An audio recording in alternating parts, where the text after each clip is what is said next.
எல்லாருக்கும் வணக்கம். கடைசி வீடியோல நம்ம என்ன பார்த்தோம் அப்படின்னு சொல்லி பார்த்தீங்கன்னா, ரத சப்தமி, அதாவது நாளைக்கு கொண்டாடப்படுற ரத சப்தமிக்கும் பீஷ்மருக்கும் என்ன சம்பந்தம், ஏன் இந்த ரத சப்தமி கொண்டாடுறாங்க அப்படின்னு சொல்லி பார்த்தோம். ஆனா இந்த பீஷ்மர் யாரு, இவருக்காண்டி ஒரு விழாவே ஏன் கொண்டாடப்படுது, அதுவும் குறிப்பா அவருக்கு தர்ப்பணம் பண்றதா ஒரு இந்த விழா கொண்டாடப்படுது. இந்த பீஷ்மர் யாரு அப்படிங்கிறது தான் இந்த பதிவுல நம்ம பார்க்க போறோம். பீஷ்மர் யாருன்னா, கங்கைக்கும் சாந்தனு மகாராஜாவுக்கும் பிறந்த 8வது பையன். சாந்தனு மகாராஜா குரு வம்சத்துடைய இளவரசன், அதாவது அஸ்தினாபுரத்தினுடைய இளவரசர். அவர் கங்கை நதிக்கரையில ஒரு நாள் தவம் பண்ணிட்டு இருக்கும் போது ஒரு பொண்ணு நடந்து போற சத்தம் கேக்குது. அது அவருடைய மனதை தாக்குது. யாரா இது அப்படின்னு சொல்லிட்டு கண் விழிச்சு பாக்குறாரு. அங்க யாருமே இல்லை. அடுத்ததான் சரி, இங்க யாருமே இல்லை, நம்ம திரும்ப தியானத்துக்கு போவோம் அப்படின்னு சொல்லி தியானம் பண்றாரு. அப்ப பார்த்தா திரும்பவும் அந்த சத்தம் கேக்குது. கண் விழிச்சு பார்த்தா அங்க ஒரு பொண்ணு அங்க இருக்காங்க. அந்த பொண்ணை பார்த்தோன்னே சாந்தனு மகாராஜாவுக்கு ரொம்ப பிடிச்சு போயிருது. கட்டினா இந்த பொண்ணை தாண்டா கட்டணும் அப்படிங்கிற மாதிரி அவங்கள்ட்ட போய் அவரோட விருப்பத்தை சொல்றாரு. கங்கையும் என்ன பண்ணிடுறாங்க, சரி ஓகே நான் கல்யாணம் பண்ணிக்கிறேன், ஆனா ஒரு கண்டிஷன். அப்பயே கண்டிஷன் போட்டிருக்காங்க பாத்தீங்களா. இப்ப கண்டிஷன் போட்டா இந்த பொண்ணு நம்ம குடும்பத்துக்கு ஆகாது, அப்பெல்லாம் இந்த பொண்ணே வேணாம் அப்படிங்கிற மாதிரி. அப்போ கங்கை என்ன பண்றாங்க, சாந்தனு மகாராஜா கிட்ட ஒரு கண்டிஷன் போடுறாங்க. என்ன கண்டிஷன்னா, நான் என்ன செஞ்சாலும் என்ன பண்ணாலும் நீ என்ன ஏதுன்னு கேட்க கூடாது, நான் செய்யறத நீ அப்படியே விட்டுறணும். என்னை எதிர்த்து கேள்வி கேட்டீங்கன்னா நான் அடுத்த நிமிஷம் உன் கூட வாழ மாட்டேன், நான் போயிடுவேன் அப்படிங்கிற மாதிரி சொல்லிடுறாங்க. சரி, ஏன்னா சாந்தனு மகாராஜாவும் இந்த கண்டிஷனுக்கு ஒத்துக்கிட்டு, ஏன்னா பிடிச்ச பொண்ணுக்காண்டி அந்த காலத்துல மட்டும் இல்லைங்க, இந்த காலத்துலயும் பசங்கள் பிடிச்ச பொண்ணுக்காண்டி எல்லா விஷயத்தையும் விட்டு கொடுக்குறாங்க. அப்படிதான் சாந்தனு மகாராஜாவும் சரி அப்படின்னு சொல்லிட்டு விட்டு கொடுத்து, நான் எதுவுமே கேள்வி கேட்க மாட்டேன் அப்படின்னு சொல்லிடுறாங்க. இந்த இரவிற்கும் உள்ள உறவுல 7 குழந்தைகள் பிறக்கிறாங்க. இந்த 7 குழந்தைகளையும் கங்கை என்ன பண்றாங்கன்னா, ஒவ்வொரு குழந்தை பிறக்கும் போதும் அந்த குழந்தைய தண்ணியில முக்கி கொண்டுடுறாங்க. சாந்தனு மகாராஜாக்கு என்ன பண்றதுன்னே புரியல. ஏன்னா ஒரு வகையில அந்த அரசாங்கத்தை, அதாவது அஸ்தினாபுரத்தை ஆளக்கூடிய இளவரசர்கள் பிள்ளைகள் அவங்க. என் கங்கை வேற என்னைய கேள்வி கேட்டினா நான் இந்த இடத்துல இருக்க மாட்டேன், நான் போயிடுவேன் அப்படிங்கிறாங்க. 7 பிள்ளைகள் வரைக்குமே சாந்தனு மகாராஜா கங்கை கிட்ட ஒரு கேள்வி கூட கேட்கல. கங்கை செய்யறதெல்லாம் ஓகே அப்படின்னு விட்டாங்க. 7 பிள்ளைங்களை பார்த்தாங்க. 8வது பிள்ளை பிறந்ததுக்கு அப்புறமேட்டு இவருக்கு மனசே தாங்கல.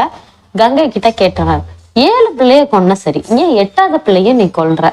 முடியாது, இந்த பிள்ளைய கொல்ல நான் விட மாட்டேன் அப்படிங்க. நீ என்னையே ஏத்து கேள்வி கேட்கிறியா, இனிமேட்டு நான் உன் கூட வாழ மாட்டேன் அப்படின்னு சொல்லிட்டு உடனே நதியா மாதிரி போயிடுறாங்க. இன்னொரு விஷயம் சொல்லிட்டு போறாங்க. என்ன அப்படின்னா, இந்த பையனுக்கு நான் தேவவிரதன் அப்படின்னு பேர் வச்சு வளர்ப்பேன், சரியான தருணத்துல உன்கிட்ட சேர்ப்பேன், நீ அதுக்கப்புறமேட்டு அவனை நீ பாத்துக்கோ அப்படின்னு சொல்லிட்டு போயிடுறாங்க. சாந்தனு மகாராஜுக்கு ஐயோ தப்பு பண்ணிட்டோமோ அப்படிங்கிற ஒரு எண்ணம் வருது. சரின்னு சொல்லிட்டு காலமும் கடந்து போகுது. அந்த பையன் இப்ப எங்க இருக்கான் எதுவுமே தெரியாது. காலம் கடந்து போச்சு. இப்ப 16-17 வயசு பையனா இப்ப அந்த தேவவிரதன் இருக்கான். ஒரு நாள் சாந்தனு மகாராஜா, காலம் கடந்து போச்சு, இப்போதைக்கு யாருக்கும் எந்த இதுவும் இல்லை, சாந்தனு மகாராஜா கங்கை கரைக்கு வர்றதும் போறதும் இருக்கு. ஒரு நாள் திடீர்னு பார்த்தா இந்த கங்கை கரையில அந்த கங்கை எவ்வளோ பெரிய ஒரு நீரோட்டம் அப்படிங்கிறது தெரியும். அன்னைக்குன்னு பார்த்து அந்த நீரோட்டம் ரொம்ப கம்மியா போய்கிட்டு இருக்கு. சொல்ல போனா ஒரு அணை தடுத்தா தண்ணியே வராது பார்த்தீங்களா, சும்மா அந்த கசிந்து போற தண்ணி மாதிரி இருக்கு. இதை பார்த்தோன்னே சாந்தனு மகாராஜாக்கு ஒண்ணுமே புரியல. எப்படா கங்கையில நீரோட்டமே இல்லாம இருக்கு, என்ன நடந்துச்சு அப்படின்னு சொல்லி பார்த்துட்டு இருக்கும் போதே கங்கைய ஒரு பையன் அவனோட அம்புகளால தடுத்து நிறுத்தி வச்சிருக்கான். இது எப்படி சாத்தியம் அப்படின்னு சொல்லிட்டு அந்த பையனை பார்த்து, நீ யாருப்பா அப்படின்னு சொல்லி கேட்க. அப்பதான் கங்கை தோன்றி, இது நம்மளுடைய பையன்தான், இவன் பேரு தேவவிரதன், அதனால நான் ஒரு கட்டத்துல உங்கள்கிட்ட நம்ம பையனை ஒப்படைப்பேன்னு சொல்லிட்டேன், நான் இப்ப ஒப்படைச்சிட்டேன், இனிமேட்டு நீங்களாச்சும் உங்க பையனாச்சு, நான் என் வெளியே பார்த்து போறேன் அப்படின்னு சொல்லிட்டு கங்கை கிளம்பிடுறாங்க. இப்போ மகாராஜாவுக்கு ரொம்ப சந்தோஷம். இந்த அரசாங்கத்தை ஆள்றதுக்கு ஒரு பையன் வந்துட்டான், இளவரசன் வந்துட்டான், உடனே பட்டம் சூட்டணும் அப்படின்னு சொல்லிட்டு அதுக்கான எல்லா ஏற்பாடுகளையும் பண்ணியாச்சு. இன்னொரு பக்கம் என்னன்னா, சாந்தனு மகாராஜாவுக்கு சத்தியவதி அப்படிங்கிற ஒரு மீனவ பெண்ணோட ரொம்பவே ஒரு நெருக்கமான பழக்கம் இருந்துச்சு. காதலிக்கிறாருன்னு கூட வச்சுக்கோங்களேன், காதலிச்சுக்கிட்டு இருக்கிறாரு. இந்த சைடு தன்னுடைய மகனுக்கு, கங்கைக்கும் தனக்கும் பிறந்த மகனான தேவவிரதனுக்கு பட்டம் சூட்டியாச்சு, இளவரசர் பட்டம் சூட்டியாச்சு. ஒரு நாள் பார்த்தா அது பட்டம் சூட்டினதுக்கு அப்புறம் அவங்க அப்பாவை போய் இளவரசர் அதாவது தேவவிரதன் சந்திக்கிறாரு. அவங்க அப்பா ரொம்பவே சோர்வா இருக்கிறாரு, ஒரு மனக்கவலையில இருக்கிறாரு. என்ன ஏதுன்னு ஒண்ணுமே புரியல. உடனே அவரை கேட்டா அவர் எதுவுமே சொல்ல போறது இல்ல. சரி, அவருடைய தேரோட்டியை என்ன ஏதுன்னு கேட்போம் அப்படின்னு சொல்லிட்டு சாந்தனு மகாராஜாவுடைய தேரோட்டி கிட்ட போய் கேட்கிறாரு. அவர் என்ன சொல்றாரு அப்படின்னு சொல்லி பாத்தீங்கன்னா, தேவவர்தன்ட்ட என்ன சொல்றாரு அப்படின்னு சொல்லி பாத்தீங்கன்னா, அதாவது உங்க அப்பாவுக்கும் மீனவ பெண்ணான சத்தியவதிக்கும் இருவருக்கும் ஒரு காதல் இருக்கு. அவங்க ஒரு சில கண்டிஷனை சொன்னதுனால அப்பா வந்துட்டு ரொம்பவே கவலையா இருக்கிறாரு அப்படிங்க. தன்னுடைய அப்பா கவலையா இருக்கிறாரு அப்படின்னு சொல்லிட்டு நேரா அந்த மீனவர்கள் இருக்க இடத்துக்கு போய் அந்த மீனவ பெண்ணான சத்தியவதியோட அப்பாவை சந்திக்கிறாரு. எங்க அப்பா இந்த மாதிரி மனவேதனையில இருக்கிறாரு, அவருடைய மனவேதனையை என்னால பார்க்க முடியல, அதனால உங்க பொண்ணை வந்து எங்க அப்பாவுக்கு கல்யாணம் பண்ணி கொடுங்க. யார் கேப்பா சொல்லுங்க பாப்போம். தன்னுடைய அப்பா மன கஷ்டத்துல இருக்கிறாரு, அதுவும் இல்லாம தன்னுடைய அம்மா கங்காதேவி இருக்கும் பட்சத்தில் இரண்டாவது தாரமா சத்தியவதிய மகன் போய் பொண்ணு கேக்குறாங்க. உடனே சத்தியவதி அப்பா சொல்றாரு, அப்பா நீ பையன்னு நீ இருக்க, என் பொண்ணு அங்க கல்யாணம் பண்ணி வந்தா அவளுக்கு என்ன அந்தஸ்து கிடைக்கும் சொல்லு பாப்போம் அப்படிங்க.